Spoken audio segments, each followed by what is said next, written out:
So, good evening. Welcome to Tea with Tea. And it turns out, whether we want to or not, we are all aging. It is kind of impossible to avoid, it seems. And so, what I thought would be beneficial to talk about was this idea of adjusting our workouts as we age and as we get older. Because I think we think about a lot of things that will shift in our lives as we age, but we don't always think about our wants and our needs for exercise are also something that needs to shift and does shift and makes us figure out what's going to be best. And so often when we are younger, we subscribe to the no pain, no gain idea. We're going hard all the time. We want to be, just 100% in that fat burning or muscles, until they can't lift anymore. Barely being able to walk for days, right? That type of thing. Or maybe we were really into competitive sports and we were athletes, and so we had hours of training and hours of practice a day that was part of our experience or what we were doing. And that we were always going for the next goal or always pushing further with exercise. And I know I always really saw working out as almost punishment, that, oh, I shouldn't have eaten that, I should go run a mile, or, that the practice was really to try to be better than my opponent, and that exercise wasn't really a nourishing thing for my body, and it was a punishment, and, I was under pain, and that was part of it, and icing my shoulder, and all this different stuff was really part of the equation for exercise as we're growing up. Or, maybe we weren't a competitive athlete, or we never really got into those classes at the gym or lifting weights, but we always were runners, and we would just go out and put in the miles on the road, and it was fine, and our body didn't mind that. Or we always were a walker, and that was enough for us. And all of a sudden, we start realizing we can't continue maybe that rigorous, no pain, no gain type of exercise routine. Our body just isn't handling it the way that it used to. Or we're realizing that we're still, even with our walking regimen or our running, we're experiencing stiffness or pain. And what we thought was just kind of enough, now suddenly our body isn't responding in the same way.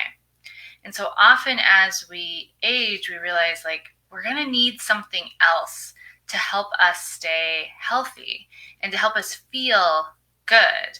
And what that might look like in our older years might be different than what it looked like when we were younger.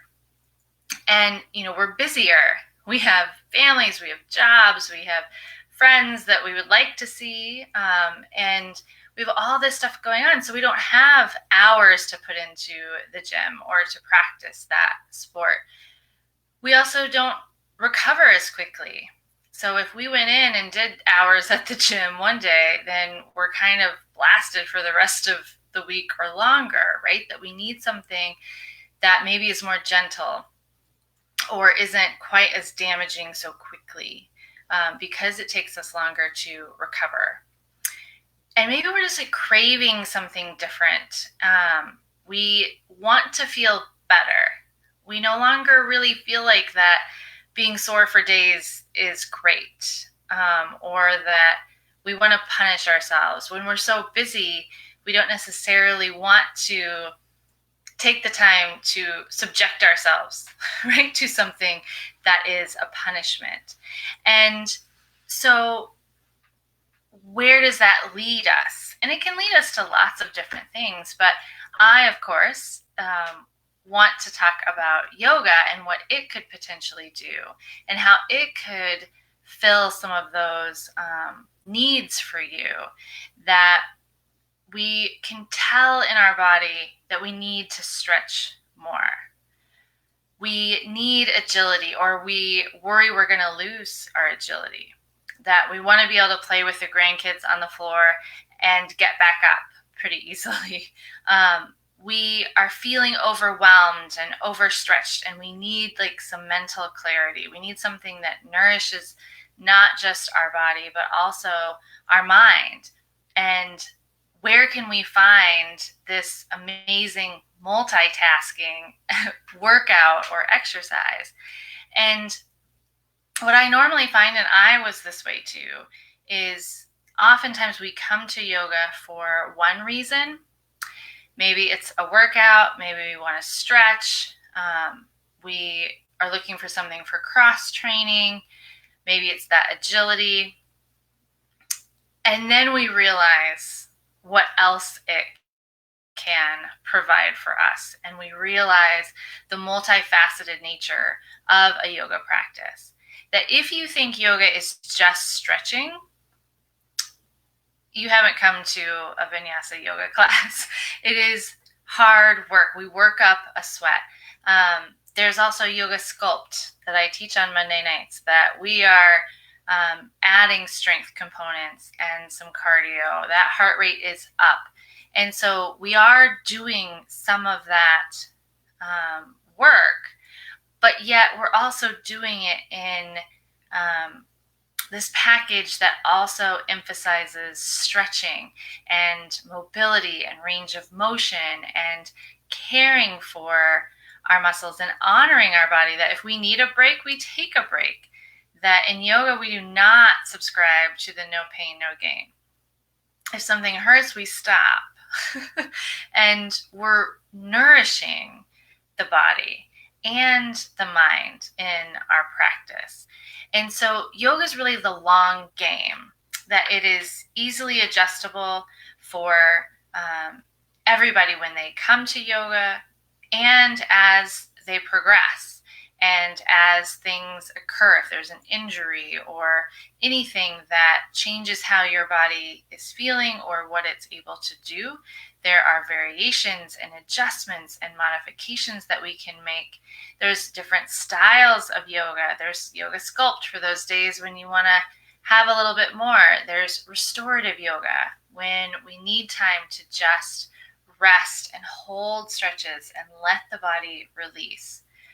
And it's this amazing multitasking workout, like I said, that we end up more balanced physically. We work on balance in our physicality, but also more balanced mentally. We feel more put together.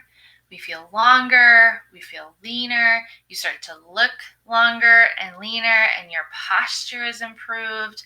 Your breathing is improved, which helps the rest of your functions be more efficient, right? If we can breathe deeply and fully, our body operates at a higher capacity, and we just feel better. As I said, a lot of times we come to yoga for one reason, and then we keep coming back for all the other reasons. That in this 1 hour class or 1 hour private session, all of a sudden you are stretched, you had a workout, and you feel recentered at the end as well. And all in this one thing. And the next day you don't feel terrible and you can still walk around. And it's just something that as we age tends to even more meet what it is that we need so that we can keep feeling better and that we can feel better for longer. Now, a couple of things. If you are just getting started with yoga or you want to think about starting with yoga, make sure, one of my big things is I want people to be safe as they start yoga. So I do have a free PDF that can give you some tips on starting yoga safely, if you go to bit.ly/safe yoga, you can get that. And additionally, especially if you're new around here, I have a course for beginners that everything is self-paced and online, and it walks you through alignment, variations, modifications, what poses are, how they should be aligned, what they should feel like in your body. And it has warm-up videos and some flows. So if you're wanting to kind of, I usually call it flirt with yoga and see if this is something that meets you where you are right now, I'll put a link up on the screen here. You can check out my course, see if it might be a good fit for you, bit.ly/beginning yoga. So that again, you can start, but you can start safely, you can start where you are and really learn the foundations of a yoga practice, maybe before you step into a studio. But yoga really is an amazing package deal that can help you physically, mentally, emotionally, and efficiently, right? In 1 hour class, you get all of that, and you can just feel better and have taken care of your body. So bit.ly/beginning yoga for that beginner's course. If you want just the free download for tips on staying safe, that's bit.ly/safe yoga. And I'll try to put those links in the comments as well. All right, thank you. I hope you have a great week. I'll see you next time.